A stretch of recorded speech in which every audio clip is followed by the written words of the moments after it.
Hey everybody, I'm joined again this month with Adam and Jessica, and this challenge that we're going over is the Interstellar Oasis Food Vendor. Right, so the image we're looking for, or the submissions, must contain, a unique take on food vending, takes place in an exotic oasis with sci-fi elements, and should be a fully developed scene, so no sketches.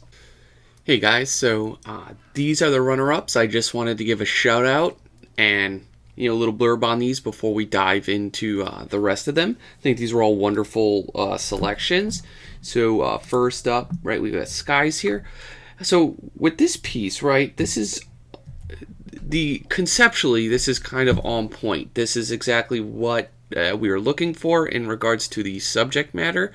I think you're just underselling this idea and this subject matter with such a kind of a far removed, a sterile sort of shot.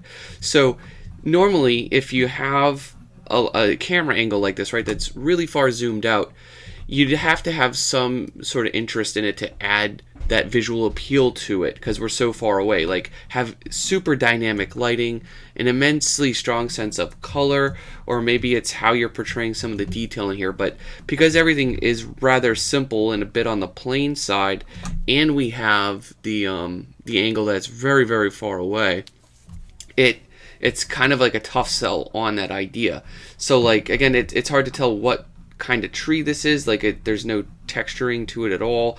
Is this a metal? Is it an alloy? Is it steel? It's overall kind of devoid of too many colors. Like, it's too neutral in a sense. We get a little hint of blue and green there. So it needs to get pushed a lot further. If you keep it like this, personally, I'd probably recompose it to get us up, on that balcony. I think that'd look a lot more visually interesting. Next up, again, I don't have all the names, and I'll have a difficult time reading this. Sophia, is that? All right. So this is great. You got nice depth of field going on, but the composition, it's a bit of it's fine. There's nothing wrong with it, but we are, in a sense, like, we're getting too pushed into here too fast, where he doesn't necessarily feel like a food vendor, even though you kind of have a lot of the pieces. Like, we don't have the line coming out. I think if you had people, like, the easiest thing is I'd make this smaller, zooming out a little bit, move it in, have some line of characters coming up to it, and then have that light affecting them as well. And then the backdrop will be what the backdrop is doing. So yeah, I would just nudge things around and just keep going with it. But overall, nice sense of rendering. I think almost this is like too bright and too powerful. I definitely dim that down a bit. It's just too powerful for how dark or how low key of a scene it is.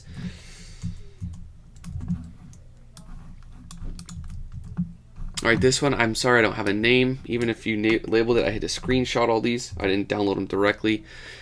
So this, again, I'm not sure what you're emphasizing in this image. If you were literally to draw a line down the center, you have this equal shape here, then you got this massive thing over here. But neither of them are really emphasized. You have like a couple readable silhouettes here, and then you have these, which are very bright. The lightest, it's the highest point of contrast on the scene, and there's a lot of them. So design-wise, I don't know what you're emphasizing here, and that's a core part of the problem there. And the second thing is it looks way too rough and way too unrefined. Like, is this rock? Is this steel? What's going on it's kind of like a pizza chamber and all. It just doesn't kind of feel it. And again, it is supposed to be a bit more of an oasis. Not getting that vibe either. So it's missing the mark on multiple fronts.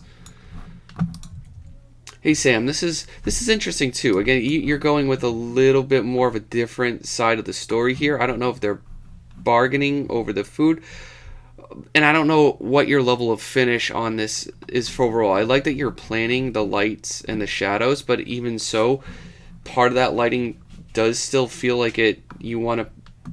I'm not sure what it's doing, because like you have the lighting and the shadow coming in here, but then you have her face blown out entirely in light. So the lighting for me, is very inconsistent, because you have like a daylight shot, but then you have like warm light, orange light hitting a lot of this.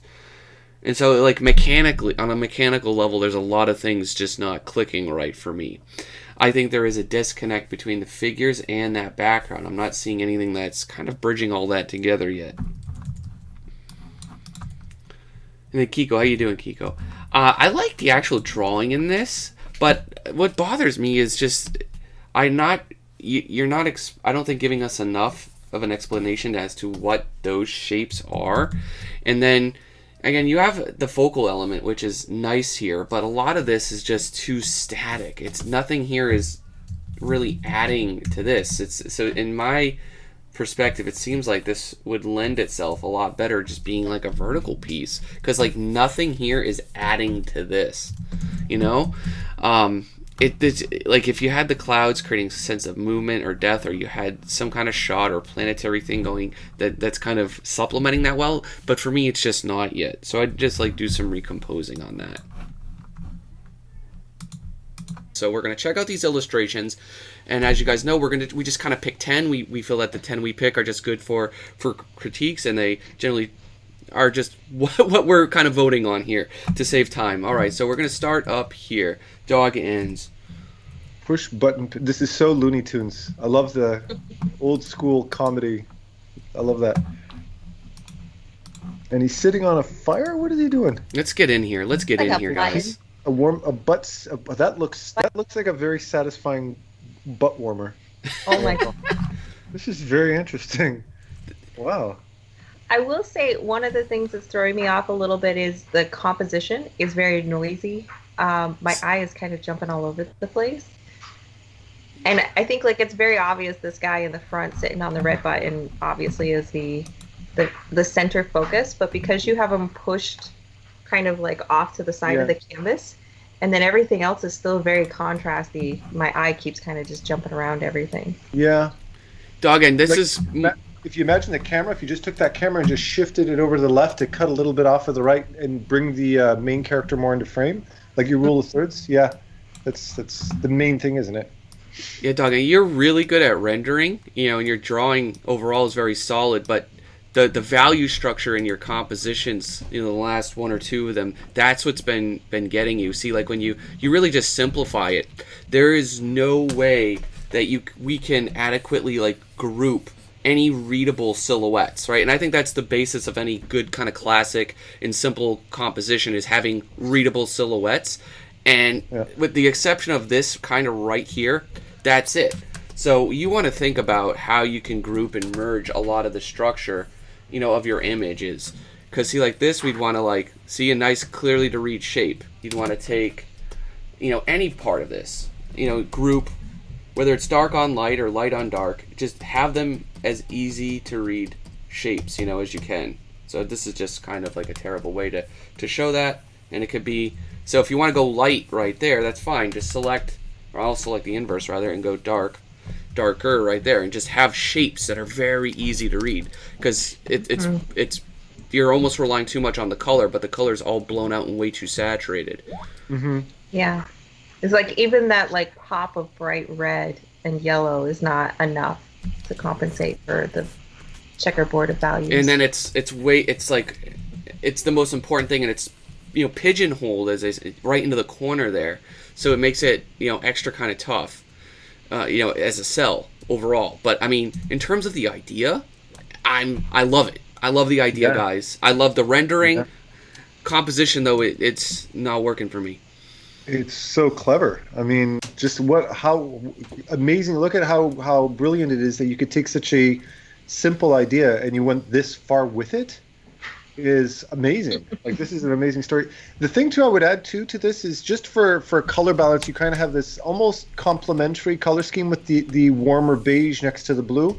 But if you just look at that objectively, you'll see that 3/4 of your entire canvas is covered in blue, and you just have this one spot of warm tone. I would try to integrate a cooler version of that tone off in the distance to create a little bit of balance. Maybe that big moon you have in the background, give it a bit of that beige, but wash it out to keep it more pushed back, and that'll help to kind of balance the colors in your scene as well. Because you have the green and green, the green character with the green shrubbery. I love that word. And the green shrubbery. I bet someone British could really roll off a shrubbery in a nice kind of way. We get a British person in the house to give us a soundbite on that. Shrubbery. That's a very Monty Python skit. I'm just thinking of, like, I'm imagining Sean Connery saying it. Shrubbery. Shrubbery. See, like, I would say, like, too, like, if you want to go light inside, go the space route and just find a way to darken it. Not like literally the way I'm doing it, but it'll get everything inside, visually organized, in a sense. Separate. Is that supposed to be like a dome or something? Yes, and that's the problem with the composition. You can't tell these basic things. That'd be very easy. You just put like a multiply layer with, and you just apply a sheet of some tempered glass type of thing on top of it, and it'll push all the other stuff off in the distance. One last recommendation for me, unless you're legitimately forced to go with a square composition, again, that's a tougher type of composition to pull off. And what would honestly serve your composition for multiple ways is literally just extend that out. Go to like a card format orientation, even like that. Like this really could benefit from a little space, a little real estate on the left. And then that guy ends up on the third line instead of in the corner. Yep. One tiny note is the scale of those little vendors robot thingies. As they're going back in space, that second one and the one behind it, they don't get small enough, so it starts getting confusing where they are in space. Because it's so large, it's competing with that giant structure coming out of the water. My brain links it to that. This should be like, a third of that size. Yeah. So scale and composition, dug in, but otherwise, excellent rendering, excellent idea. And sorry, guys, I don't have the full names on the files because I had to screenshot all these. We had a problem opening them up, but hey, we got Julian's piece here, so this is cool. I'm gonna start with something here because this totally makes me. I had the same reaction that somebody had to one of my cards once. I got so caught up in the design of this blacksmith character, or it was like, it was a blacksmith character. I gave him a white beard, and then I was playing around with the colors. I ended up giving this dark red burgundy shirt, and then when they did the critique, like their card players critique, they looked at him and they all went, "Ha, Santa Claus!" And I went, "Oh God damn! I didn't even notice that. It looked like Santa." Well, the moment I looked at this picture, my first reaction was Mario. Yeah, I get that. Red and blue. So that's just. Doesn't that make you feel silly that I just pointed that out first before anything else? Thank you, Adam, because now I can't unsee You're that. very welcome. Yep. I can't unsee that. You're very welcome.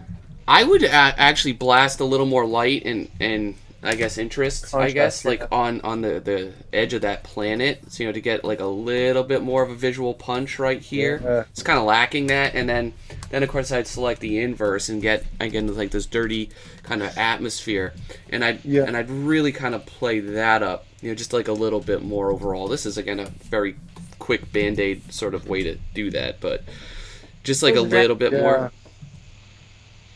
Those reds that you're adding to the atmosphere are nice, because one of the things I was going to comment on was how kind of all the colors get too close together and there's not enough contrast, and you kind of get this yellowy green across the board, but pulling those reds up into the sky helps to pick up some of the pops of red that are the accents down below. It's nice. Yeah. I love pops of red. Yeah.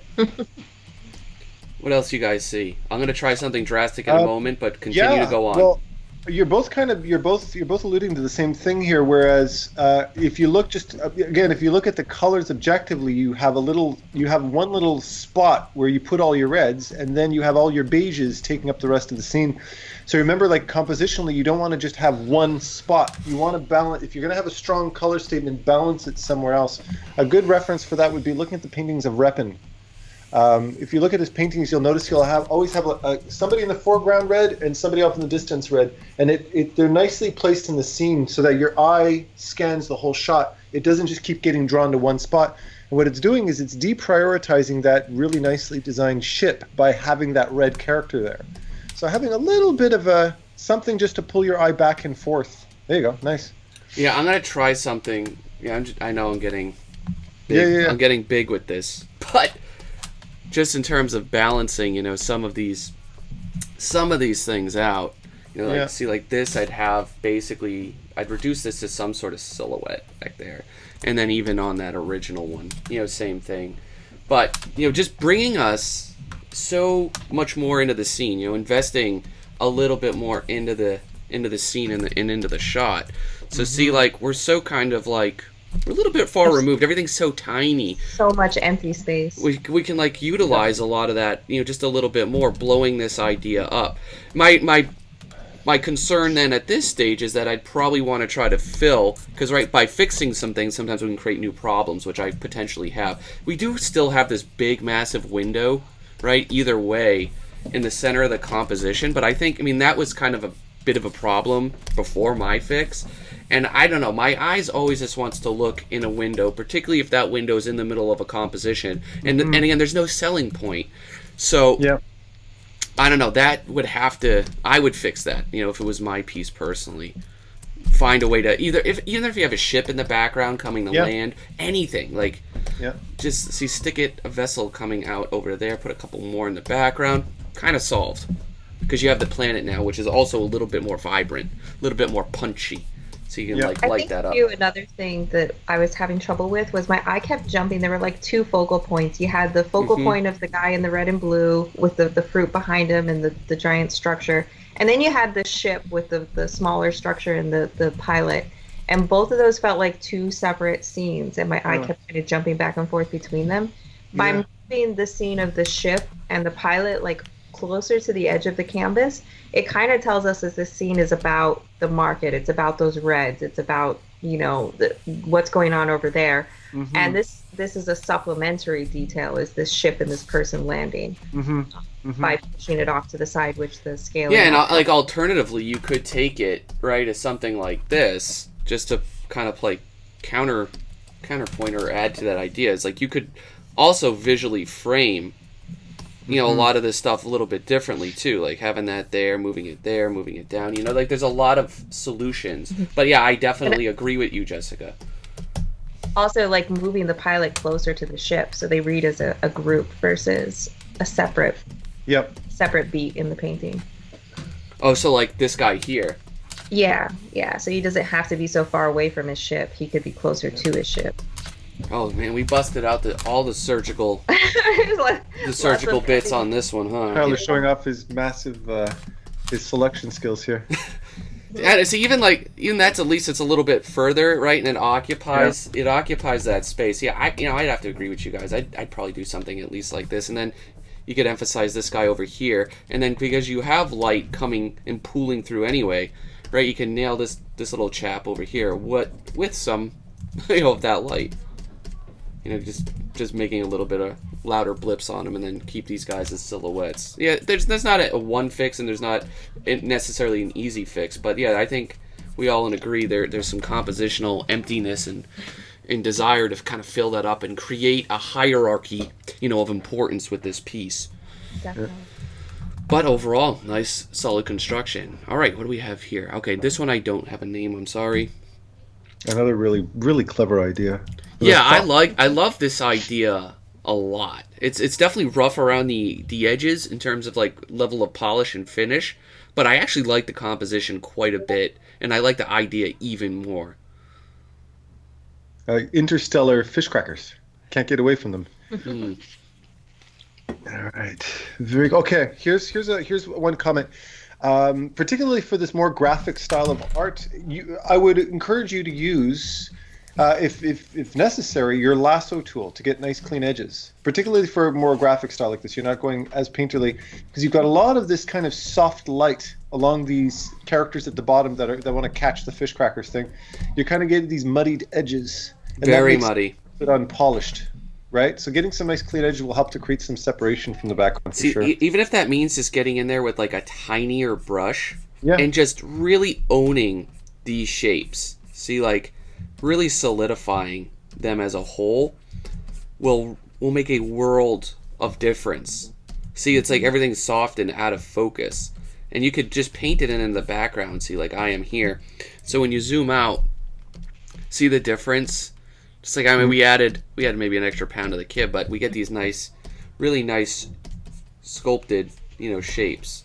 And while you're on the, sorry, Tyler, I didn't mean to cut you off, but while you're on the topic, pay attention to color tangents, whereas you have a dark brown overlapping a dark brown, a green overlapping a green. If you look, for instance, the guy with the brown shirt, the parent with the brown shirt, overlapping the brown border of that ship, kind of fuses them objectively into one shape. Or the woman she's kind of a secondary character in the back. She's got this kind of burgundy-ish brown next to the brownish burgundy-ish rocky cliffside. And you're noticing that colors and values are starting to blend into each other and become muddy as a result. So always try to create some kind of value in color contrast too, so things pop a little bit better. See, like even creating overlap in regards to like the design. A lot of these characters are just kind of all shoulder to shoulder, which I kind of get. You can almost get away with that there, but I still think just even staggering them, just like a little bit, you can go a long way with that. I'm noticing too that a lot of the colors just have a flatness to them. Yes. There's almost a cell shaded quality to the colors where like the green is green, and regardless of how dark or light that green is, it's the same shade of green. And the same with the sky. There's that kind of flat blue. And I would just go through and start trying to like, pick whether you want to have a cool light or a warm light, and then start shifting the temperature of your colors and making them more dynamic as they change in value. Yeah, yeah, I 100% agree. Like there is a huge flatness to just the color depth, in general overall with this. It's just very linear, and it's very kind of surface level-ish. Like I don't feel the presence of lighting or light in this scene in a sense. So like if for example we have a sunset behind all this, for sure we're gonna take everything around, or with this what's it called, this floating vendor, right? That's gonna be largely in shadow up there, right? We're not gonna really see a lot of that. And up here, so there's no depth at all. Everything's flat, and there's not an easy fix to this, at least not one we can just nail in like a minute or so. But this is all going to be very dark, very silhouette. You probably get some bounce light that you can make this, for example, like a warmer green, up in there. There's like a lot of things you could do. Like this can be like a cooler green because it's getting this ambient color from the sky, right? So you'll see like cooler shades or shifts of green, and you can even enhance that based off what material it is. So there's like a lot of opportunities here that I feel like you could take once you kind of get more efficient at color and light. See, like even in here, you could take the idea of these windows, since we just added a lot of silhouettes to that, which again I'd still darken a lot of that up too, but you could add lights. You could turn lights on in here. Look at food truck vendors at night. I mean, they have these things lit up, there's steam, and you could do whatever you want coming out of there essentially. This is again just kind of like a jerky kind of way to do that. You got the lights on in there, you got the glass, you paint the glass on there. You could light up these, like having searchlights on there that illuminate. There's so many things you could do with this idea. Just keep going with it. Yeah.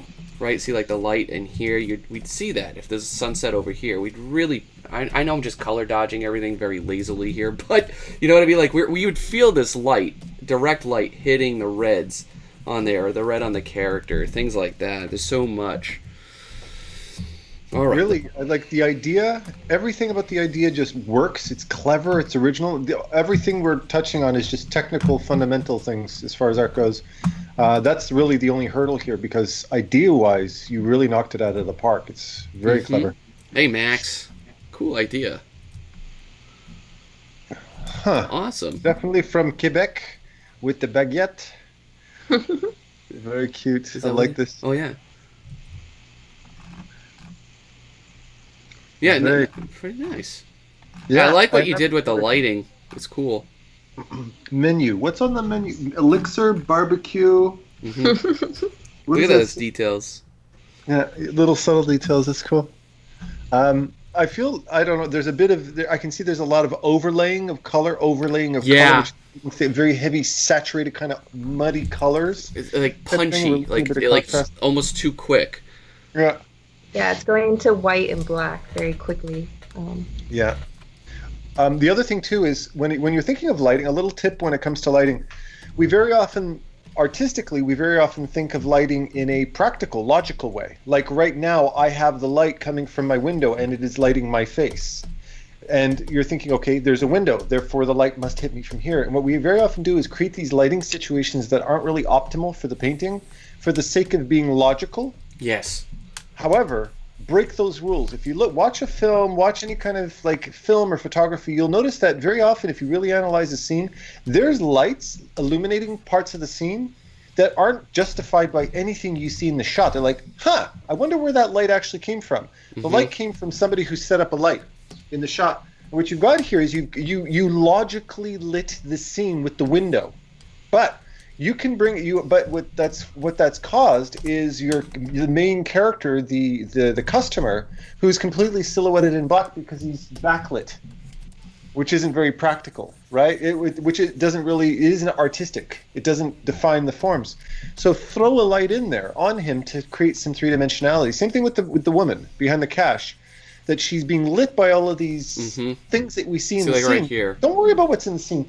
They're called practicals. You just throw things into the shot to make it look a little bit more, to make it look a little bit more dimensional. And forget about logic sometimes. Sometimes that can really work against us. Yeah. Darken a lot of this. What I'm looking at is the composition and the way that you kind of have these two figures kind of like flat side to side on each side of the canvas. One of them even being cut off by the canvas. Yeah. And how there's not really a good sense of value grouping to that composition.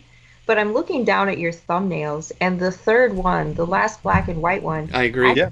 Really interesting setup for the value structure. That's a lot better, honestly. Yeah. Like this. And with the overlap and like the visual flow is a much more interesting. Just the abstract shapes of it are much more interesting than the one you ended up choosing. Yeah. I 100% agree. And then you go in there and you can even tweak this a little bit, just add a little bit of dark shapes and then figure out how you want to light the figures inside there. That's like a great idea. This is 100% way stronger. Yeah. Notice it's simpler too. You don't have complicated compositions are very often hard to balance. Sorry, go ahead, Jessica. Sorry. No, I was just following up what you said to say that the shapes are grouped. That's why it looks simpler. You like dark shapes. Even though like the colors have a punch to them in this, there seems to be like, to me, the feeling I get is that it's all kind of out of control. Like nothing like is working. It needs a little bit more careful attention, to a lot of this. Like this guy, for example, if his arm is seemingly like here, you'd see either like a cast shadow, underneath that. This would have and how much of that light do you want to push? Should we cool off a lot of the areas, for example, in here, because that's going to be a little bit more of a red punch from the light like we see here. And we'd want to carefully, figure out and how we can plan these red shapes, because it's going to come around like that. And then, like I said here, we're darkening up a lot of her, bringing in a lot more neutrals. But then, like Adam said, light, add some imaginary light up there, right, where you start to kind of warm up, right, a lot of the surfaces with this light that's above us. So we get all this three-dimensional form. It's like the fill light. You get this nice soft little fill light coming in from this light that's out of there, but you don't want to forcefully do it. You just illuminate them from like the top and from the above. Same with him. You just like warm that up, add a little more orange, and then really start to paint him, in this light. And then it just needs a little more work in regards to the actual lighting in that regard. But yeah, you still have a great idea here. Don't give up on that.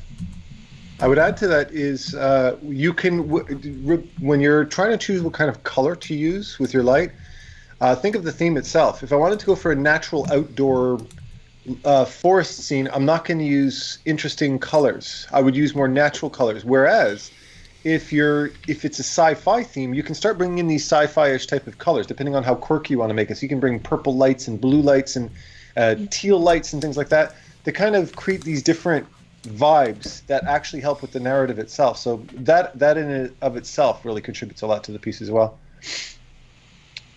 Yeah. Awesome. Nice.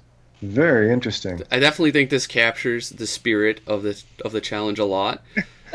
And I imagine the child just getting like, like the this is my imagination. I'm sorry, I come from animation, right? So I picture this big kind of like RoboCop looking monster, and this kid goes, wee, and then it just kind of craps this geyser of slush on top of this kid, In fact, Adam, that is a great idea. Let's make the slush like a hot. Shit! Don't do it, Tyler. Don't. It adds like a faulty valve, right? And it just spits it out. All over the hair, on the ground. That would be a great little shot. Like it got splatooned. Just darken that up. Knowing kids, they think it's awesome. They love that idea. They don't go, "Oh, look, my hair." No, they just think it's awesome. And then the dad, instead of standing there all casual, is like, "No." Yeah, like we just slightly alter. No, Dad wouldn't. Mom would freak out. Dad would be like, "Ha ha." Look at that. Oh no! That's too funny. You know, like we're adding a sense of acting and adding a little bit more of a subtext to it. And I think that's a great idea, guys. So collectively, No, I'm just being silly. Sure enough, there you go. It actually kind of works as an idea. it does work.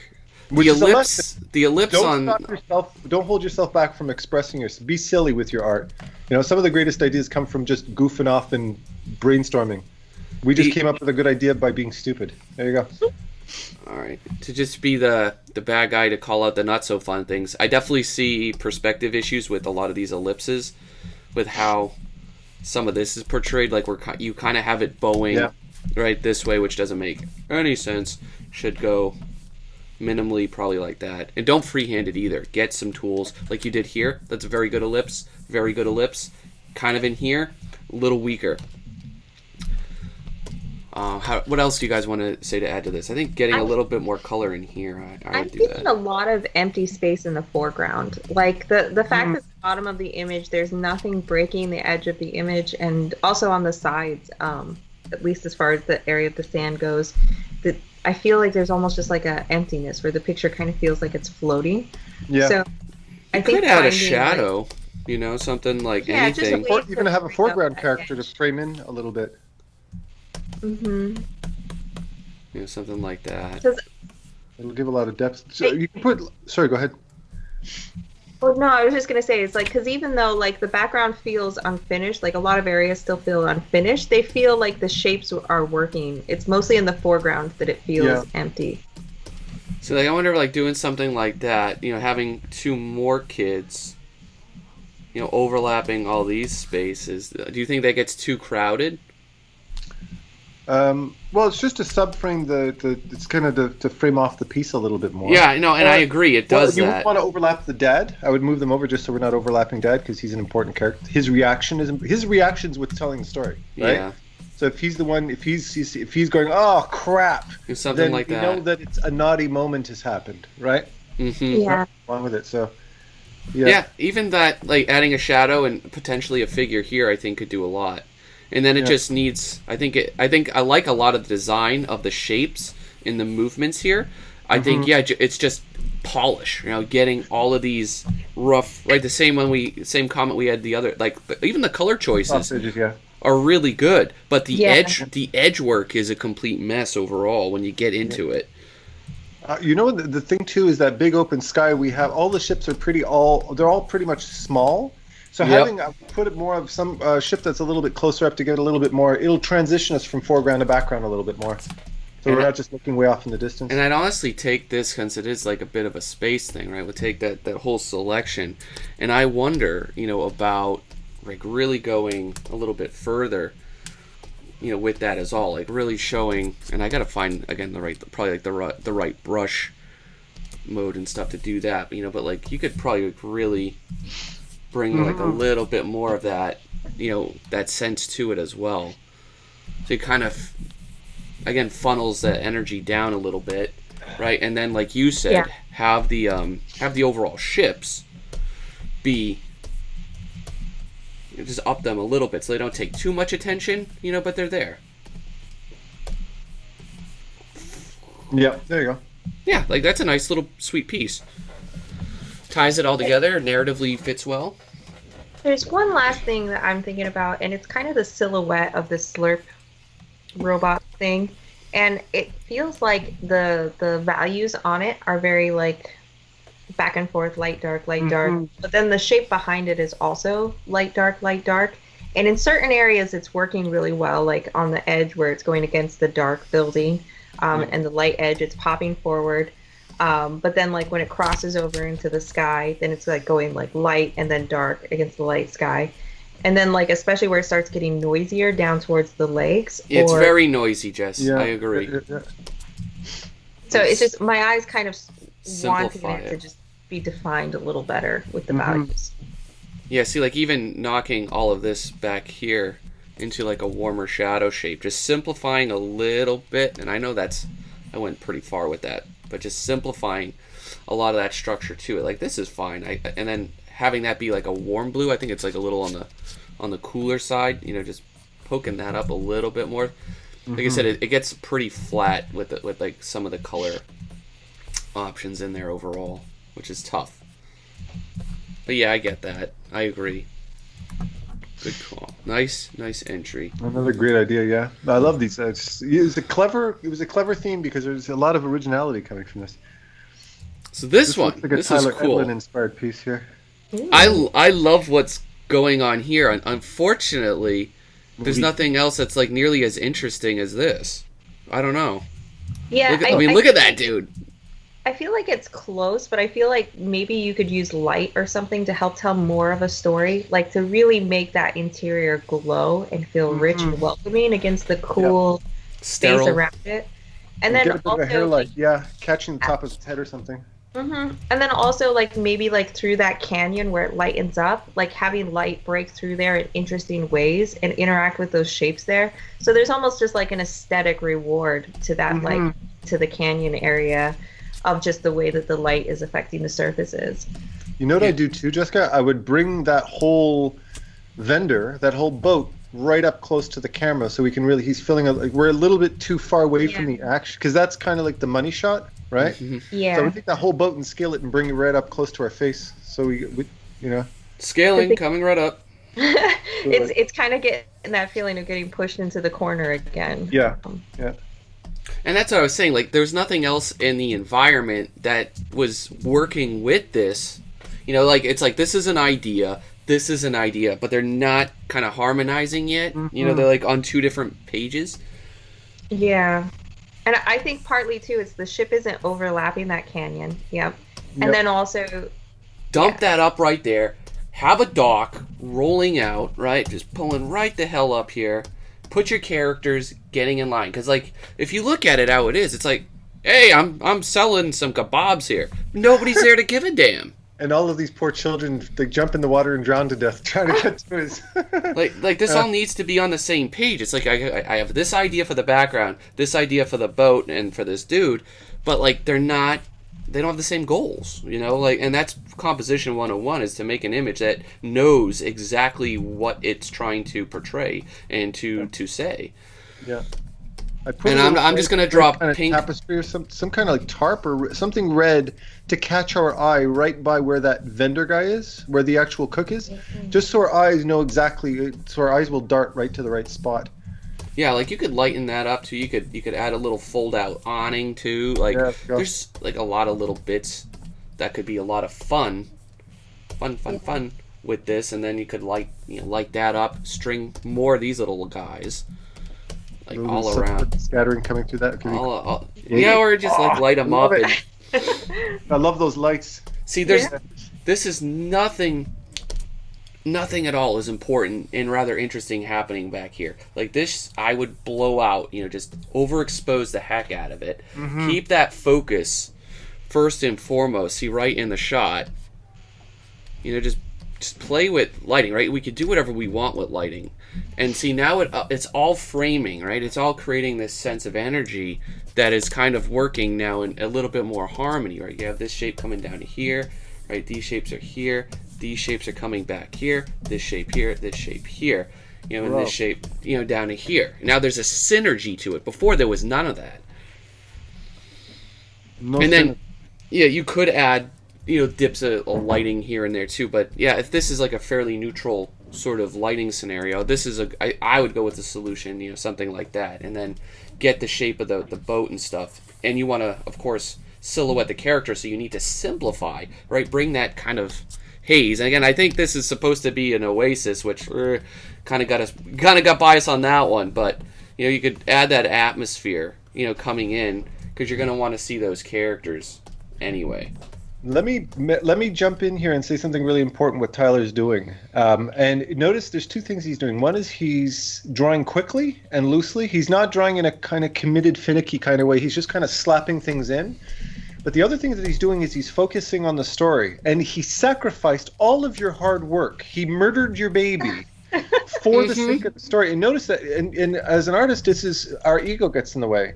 And what Tyler did was, no, just scrap it out. And like that 4 hours of rendering cityscape in the background just got completely overlapped by this huge ship. But it makes for a stronger image. So the big lesson is get your ego out of the equation when you're trying to do stuff like this. Don't worry about the rendering of that building because it's not what the story's about. And just that's the thing focus on what too matters. that's great about digital is if you really love that rest of the painting that got covered up, we'll save it out and make another painting that Yeah, composition is designed around that space in there, and make this into 2 paintings because it kind of already was 2 paintings. Yeah. Like you could even have like different bits. I don't know, like some kind of thing. Like this is making a tangent, I get at this point, but again, lights where he docks, to it, where he chains it. You could have some kind of robot, like figure out some kind of roller tray thing that brings the muffins out, whatever he's selling. Like, see, it's mechanical kind of problem solving, but that at this stage you have to like make that comparison to like really resolve that. So maybe actually just bring the dock right up to it. In all honesty, would actually make the easiest solution. Make little Jimmy here getting his treat, and I'm all lined up. But voila, and then you have a moment. You have a story, and it's all coming together. Yeah. Very cool. All right, next up, Capel. I'm having so much fun today. These submissions are just... I needed this on a Friday because me too. It's I'm locked in. I'm locked in and held prisoner by my toddler all day. She owns you. She has toy hammers, and she beats them with me. And she has plastic little wands filled with water and glitter, so they're solid. They hurt, and they go, "Daddy's my weapon," and she beats me. She goes, "You're the bad guy." What is it about little kids that love seeing dads get really badly injured? There's something incredibly comical about dad getting hurt for. I've never quite grasped that, but I take it personally. This has got the best use of color that I've seen so far, guys. This is really strong. It mostly just feels unfinished because of the edges and the rendering, but the layout of it is actually really nice. The composition works. The color works. Keep going with it. Like this is a perfect example of like a color sketch. It's all blocked out. It's all working really, really well. Now just finish it. So I'm just like, I don't know. I'm trying to push. Sorry, mailman might be here. I'm trying to push these colors and stuff like a little bit more. Add like a little bit more that evening sort of pink and stuff to it as well. Just trying to push and emphasize a lot of this just even slightly more.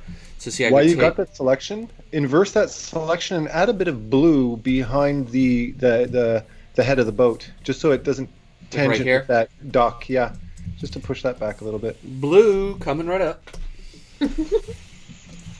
Yeah, I know what you mean. Like right.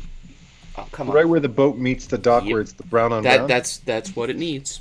A little bit of that blue. Oh yeah. Oh, yeah. I'm gonna push it a little bit softer. Yep, and then you get like a little bit more of these greens and stuff. I know I'm like going a little crazy with this. I mean, it's a quick band-aid fix for now, but yeah, definitely you want to stretch some of that nice color and stuff out so you can really utilize that. Then you'll see even hints, and I mean hints, nothing like I just drew, right? Hints of those colors and stuff all mingling down here, right? This is a stew down here, and it's a stew for color, and it should. You can get around with playing a lot, right? Yellows, see we got hints of the greens and the blues coming in, and we're framing the damn boat with it, and that's perfect. First get in here and simplify, like that whole area I just knock out. See, like add a little bit more of a shadow too. But yeah, this is sweet. And then you could hit the light here. It's gonna bounce up on this fella, or on this chap, right? So I'd warm up a little bit more. Let me actually get. Yeah. I'm gonna go color dodge. Yeah, I would add some of that nice warm light you threw on the wall right behind the girl and the mother's head, particularly the girl since she's the one pointing, and just get a bit of that warm because it'll balance with the cooler tones in the background a bit more. So we're using select color range. We're grabbing all the white there, which is almost probably a little too white, and then I'm gonna grab my magic spackle brush and I'm gonna spackle pinks and oranges into that if I'm not on color dodge, because color dodge will not do that. Here we go. Right, something like this. You bring in the sugar, toss the honey. I'm having a great time. Sparkling sugar. I'm feeling you. You're making look at that. See, look at that. That's what it needed. Ooh. Just like flick of the wrist with some yellow on the end of it. Go like a long way. Quality. Then you just gotta kind of clean up the silhouettes in here. Polish all of this up. You just get clean edges at least, and you'll be like really good to go with this. Look at that. Oh, nice. Those are some tender colors. Stop using food analogies. You're making me It's hungry. lunchtime. It just hit noon here and I'm feeling it. Tender morsels grilled to perfection in seconds. I hear you. I'm gonna make like 5 hot dogs when we're That's done. from a commercial. It was a Au Vieux de Lutte. It's a Montreal restaurant, and they say we just asked these random patrons what they thought of our dinner, and like random my ass. He turns the camera on one guy and he goes, "Tender morsels grilled to perfection in seconds." This was a random customer that they asked. I was like, "Yeah, nice try, bud." Must have been up all night practicing that line. I love the colors in this piece. Yeah, again, another strong use of color. I would still push the silhouette pretty hard on this figure. Yeah. But And otherwise, also it's looking the good. little robot is kind of getting lost with all the dappled light. You're breaking up some of the shape a little too much. Too dappled, yeah. Kind of group the light a little bit more, and just maybe dapple off in the distance. that. But try to keep the light on them. Talk a little about bit an excuse to push some red. And then, right, you got green steps and green here. So I'm going to select the pants on the character, and I'm in the shadow range. Actually, I'm just going to warm up. I think I can do this in levels. Probably not. I'll go to color balance maybe. So I want to add a little bit, in the shadows. Add a little bit more of these reds to complement the heck out of those greens. Good call. See, like that, just kind of darken all that just a little bit. See, it gets a little more punch on the character that it definitely needed. A lot of it gets too lost in the ambience of a lot of this.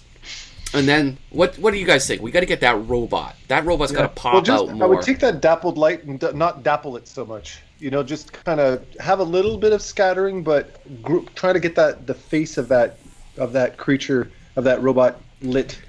Yeah, I agree. And to go along with your point, what I would do is find a way to deepen, back and simplify in a way behind that robot. And this is again a very quick sort of band-aid fix to this, but see, we want to simplify that because it's such a small little guy, right? And we want him to be very legible. And so I think selecting the opposite, right? Like that, and then if we hit that light up to 10, I'll go to color dodge. Screw it. We're going to 10. No, that didn't work. That didn't work. Here. All right, Ross, calm down. Right. Oh, okay. We'll go linear dodge, which a little bit different. What do you think, Jessica? I know this. Whenever I see a piece like this, I always know you always have that magic wand solution to this. What do you think? I think it might be part of it might be just zooming in a little bit because I feel like we've got a lot of empty space on both sides, and while there is a nice sense of atmosphere, we're fighting to see these two central figures. They're kind of floating in there.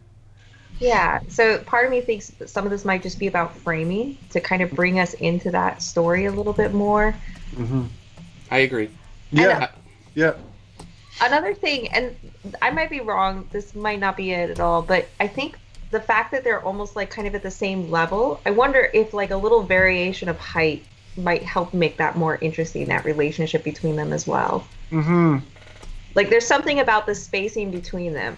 Like they're far enough apart that it doesn't feel intimate, but they're close enough together that it doesn't feel like any tension. So I'm just wondering about the placement of the little guy, if there's a way to place it so that it feels more interesting. Yeah, just bring them close. Yeah, well, yeah, absolutely. We say bring him up, right? If you keep the distance, it makes her look a little hesitant. Where if you bring that robot and bring it closer to her, it shows a kind of a trust and a connection between the two. I would also just be careful with the tangent with the girl's hand against that large fat tree. Maybe frame her a little bit better between the trees. There you go, nice. Yeah, I would do that. So, man, you gotta name this the art surgery special or some kind of catchy name. Because obviously that's not as catchy as Interstellar Oasis Food Vendor. But my naming conventions are getting reputably worse. And this does help, but it's also like it depends on the story you want to tell. Like if you could raise it up above her, and then it creates kind of a hierarchy. you could put it below her so she's almost looking down at it. Like the position of these two characters and the size relationship between them can tell you a lot about their interaction. Yeah. And so that's kind of up to you, the story you want to tell. Yeah. Oh, and her face. Notice your main character, the girl, looks like she looks like just a bang, right? It's hard to identify when we can't get some kind of a cheek in there or some kind of a smile or reaction, because right now she's just completely covered out. Mm-hmm. Yeah, a little something, a little turn the head, just like a little bit more, get that interaction there. But yeah, I did what I could, Yeah, I think that helped a lot. Yeah. Even just having the space behind him, like that, like breaking a silhouette like that makes it more interesting. I would actually have her touch to the display almost as if it's like a menu, where she's actually making a selection at Starbucks type of thing. Mm-hmm. And of course maybe making it a little more obvious too that it is in fact like a food vendor too. Yeah. Yeah, and like holding a hot dog out, right? Everything that Tyler's done has really helped push our eyes into like this moment, this interaction between the two of them is where we're looking. Yeah. I'm going heavy with this, but of course, if you do this in a subtle way, like just frame the bottom of that, which that's kind of what I wanted to get to as one last note. Is just like this is still too small. It's red, break it up. Make it bigger. Make his helicopter thing spinning around. If this is getting hit with light, really, slam some in there, and then frame it with these subtle blues and greens, like this shape that I was, poorly portraying, into there.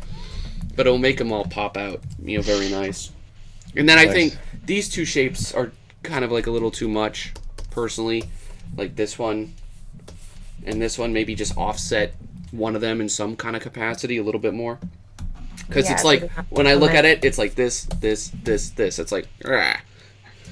That's my sound effect for that, but it's kind of like a dinosaur waiting to pounce. All right. A nice piece. This is a nice piece. Very kind of unconventional palette in a sense, too. Yeah, the colors are really lovely. Mm-hmm. As much, and I love the heck out of this background. Like, this is epic. This is, like, capturing my imagination tenfold. But like we mentioned on a few other, a large part of the most important aspect of this is right here in the corner. Yeah. So, like, I'm thinking, like I do, like, what if we take... I get the eye going, the surgical eye going. Like, what if we take that? Oh no. We take it and we go, oh, I gotta copy and paste that first. Right? Something like this. We select that now. And we just, like, I don't know. There's so much going on, and I love a lot of it, but it's still like I almost want to get closer, closer to that. Yeah, there's so much negative space up above that, like, isn't really, like, that couldn't be told with a lot less space. Mm-hmm. Killing our darlings, right, Adam? Yeah. See, like... There's a popular expression, and it's kind of a recurring theme today, is in photography they say, fill the frame with that which you love, right? You don't want to take a picture of what you desire across the street. You want to get the camera right up close to them. So it's kind of what we're doing here. Yeah, and that's exactly what I was thinking too. Get that character right up here in the foreground. Even silhouette them a bit more. Make it a nice dark figure against the lighter background. Yep, so you can even go like a little bit darker. The whole Star Wars vibe going on here. That's really nice. This is such a solid piece. And I just like filtering it out this last bit, can go so far, with it. Mm-hmm. And I would even say still is like that food truck is still fighting for attention because there's so much beautiful noise across the whole picture, and I don't want to see much of that noise go away, but I'm just wondering if there's a way to kick up that food vendor just a little bit to really bring the eye over there and tell you this is where you should be looking. What if these colors go well together, but it's like, I wonder. There's that one customer who's climbed up the stairs. I just realized it's hard to see because the values. And have a bright light, some rim light hitting off the customer and brighten up that color coming from inside the thing. Ooh, that's nice. Yeah, do something like that, and then see. I don't know. Let me try this because again, I'm not sure. I won't know if it's the best solution. Rim light on that customer. Yeah, but I want to see if I can fight this pink a little bit. Just to see, like, if they're see even like that, I kind of like a little bit more, or like a little more, purple in. Yeah, I don't know. I really liked the color balance. I'm not sure. I'm not sure if it's the color that is bothering me. Well, see, the thing is, this is in the background, right? And this is hot pink Hmm. versus like intense blue, and I wonder if there's a way to take those hot pinks and bring them into the foreground even hotter, so that those actually look like less hot pinks. yeah, I So think like, if you do that, if he continues to do that on the characters, definitely. well, even on that food truck, if you take those whatever like color pick those pinks that he has and make them more saturated and like use them to accent the blues Like in on the here, food truck. No, no, like in the big window, the big blue window. Yeah. which take these blues. Well, before you turned it yellow. Well, it was just blue before. Yeah, Yeah. so the pinks in the background, Mm-hmm. if you take those, kick them up a notch, put them back, then like start painting them into the window so you get more of a contrast of color. You get hotter pink against those rich blues. So you're saying change that blue to Oh, to pink. balance the warm and cool. Okay, I see what you mean. No, no, no, not change it, just accent it. So it's not just a field of blue. Like put in like string Add. lights or pink neon signs. Okay. Yes, yes, yes. Good call. Yeah. Oh, yeah. And even again, if we're going to play with lights, have some light shining through it to give it a really hot punch of pink. So guys, Right by that vendor. you have two different solutions on this one, right? This one works good, which I'm all about it. But I still am getting too caught up in the background because of the color shift, so I try to neutralize them either way. Okay. But either way, I think adding some of that color, up here, like Jessica's saying, I think is a worthwhile solution. You know what I would be interested in experimenting with as well is that blue light is where that's the focal point is the vendor and the customer who's up at the window. I would have that light shine a bright rim light on the customer and shine a blue light shafting across the floor that might cast a long shadow, helping to kind of break up that shadowed area in the foreground and draw our eye up to the vendor. You beat me to it, Adam. I was And just also- selecting Sure that. I did. Sure I did. See, like I would do. Whatever color you want to push out of the window, but having it like affect, some of these immediate characters even more.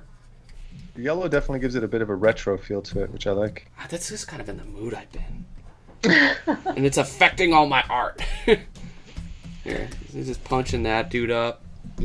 There's a lot of things you could do with it, but I think either way, whether your choice is more yellow or more blue or more pink, compositionally, I think we're on the same page with this in terms of what you should emphasize and how to push it. Bringing the eye into that figure standing up to the window is really like what you want to do. Last up, We have Ray. All right. All right. So. a little okay. confused about what's going on here. Okay. I'm going to make a comment about light, and this is a very, very common thing. Take any light and shine it on your face. A light bulb, a lamp, even a small little, your cell phone light. You're going to see that it's near impossible to have light just touch a little bit of your chin. Light tries to wrap around things. That's what light does. It gets around. It'll illuminate things. Even to get a fine rim light like that is nearly impossible, and also it's flattening that shape. So that green light should be lighting up a whole portion of her face from that direction. And it'll help to push the volumes and focal and her face as well. There's something to be cautious of. And what else do you want to add to the anatomy since we're talking about this figure? Well, she's an older lady. Her shoulders are a little bit broad. Not that there's anything wrong with that. Maybe she's an old lady bodybuilder. Respect. She keeps herself in shape. But the other thing that I think would be important is you have a lot of these random wrinkles in the fabric, but I think you're losing sight of the underlying form, the breasts, the shoulders, the arms. So remember that you don't want to create too much contrast in the folds, or it makes it look like her body's a little warped. So try to focus on the underlying form first, and then add some subtle folds in the fabric after that. And now he just blinded her. Well done. Yeah, Tyler. well, I'm just sculpting with color at this point to get that. Like if we just think of the shape of the head and how, right, that color. the green, right, is going to come in and affect that, and Yeah. then you come in with the shadows, right, and Yeah.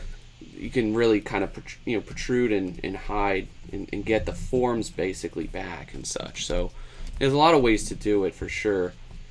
Start neutralizing it, get the shadows into there.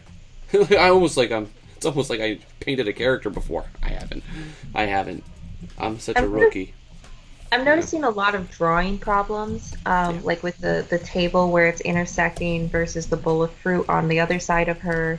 Yeah. Like just things are lined up in strange ways that would be really easy to set up to take a reference photo of. Yeah. Get anyone, a friend, your mom, somebody to sit at a table, put some bowls of fruit around them and see like where they intersect the table. Where does the bowl of fruit overlap? Where does their hand get lost behind the fruit? And so a lot of these problems you don't need to make up. You don't need to figure out how to solve in your head. Like a simple photo shoot would tell you all of that information. Somebody called Yeah. Yeah. And it's interesting because what Jessica's saying is exactly the ingredient that's missing from this, because compositionally, I'd say this is probably one of the more successful compositions. You frame that character really nicely. You've got those objects nice up in the foreground. We're not too distracted with what's happening in the background, although we could probably knock it back a little bit with contrast.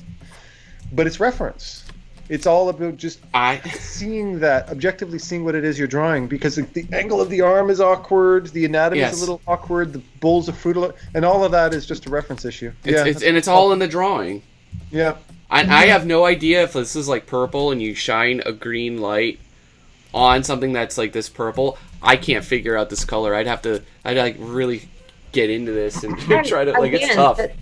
That is another thing you could do. Like, have someone wear a purple shirt and then, shine some green tinted lights on them and see what happens. Yeah, you need to. Like, cuz this is like that's an insane color combo. I can mix green with like any color but like that purple. It's very weird.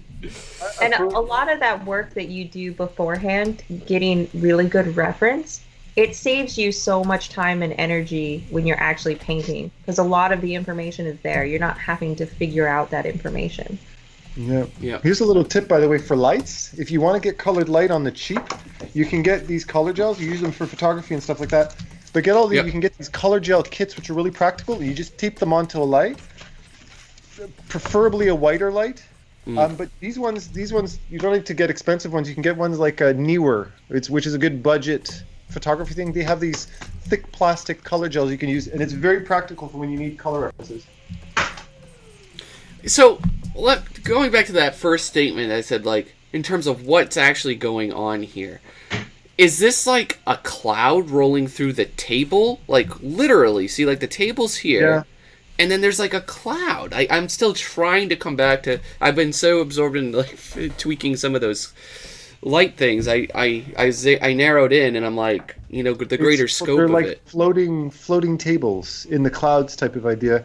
I would say to make sure one of those floating tables is clearly defined in the background, because we don't quite see them well enough to catch on that these are floating. Yeah, it's almost taking like trying to take too many shortcuts here, just to like covering all that up. Like, I don't want to draw it, but it's like I'm not sold on this, as a result of that. I feel like you have these two strange figures on either side behind her that don't match the pattern of what we're seeing with her, with this like kind of like dome on top and dome beneath, like where she's sitting.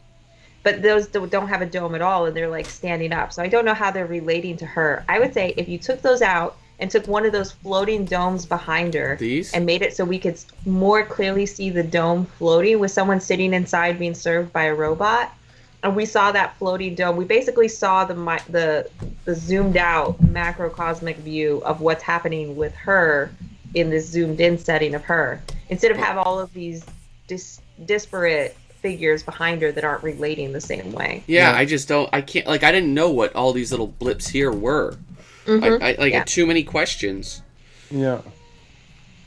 I was also a little recommendation, particularly when you're training your skills and stuff like that, is avoid stamp brushes.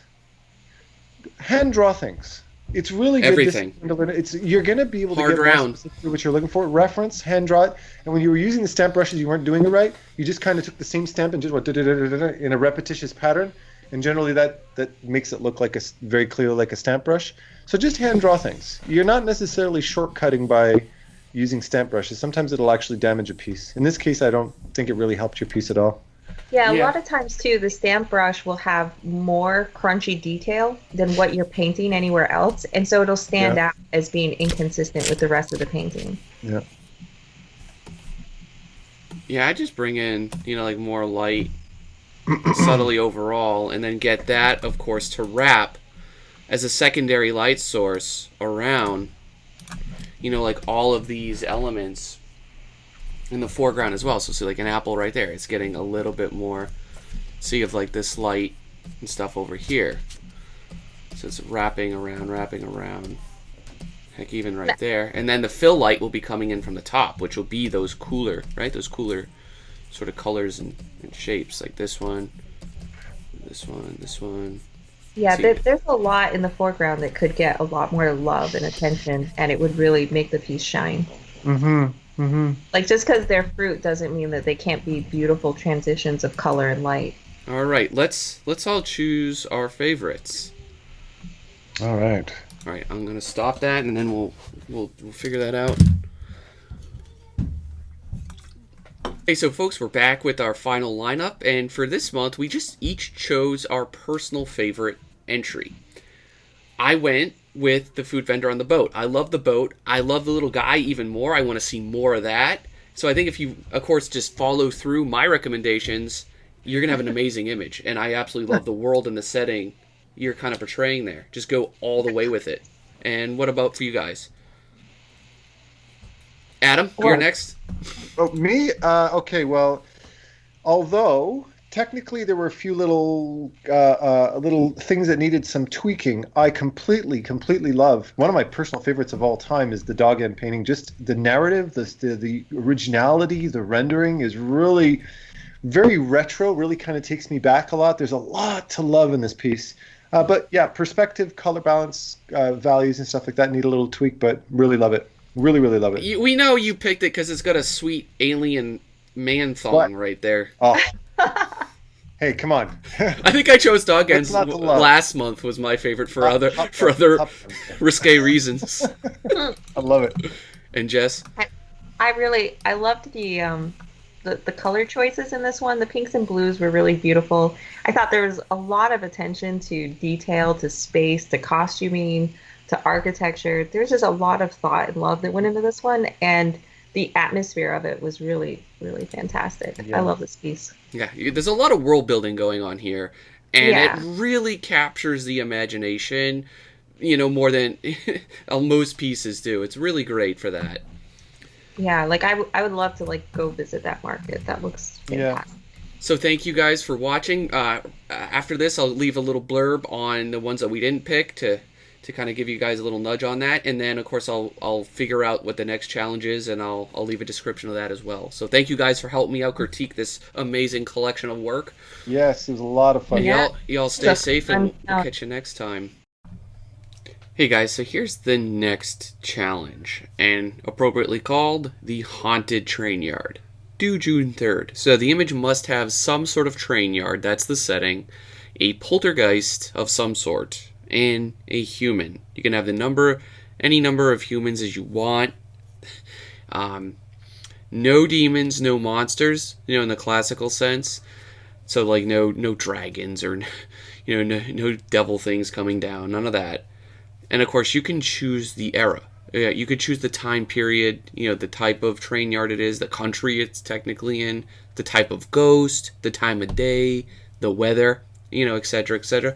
So there's a couple things to have and a couple things you'll have options to really push. All right? Best of luck. No sketches. Anything that you do have should and look as finished as possible. All right? Take care.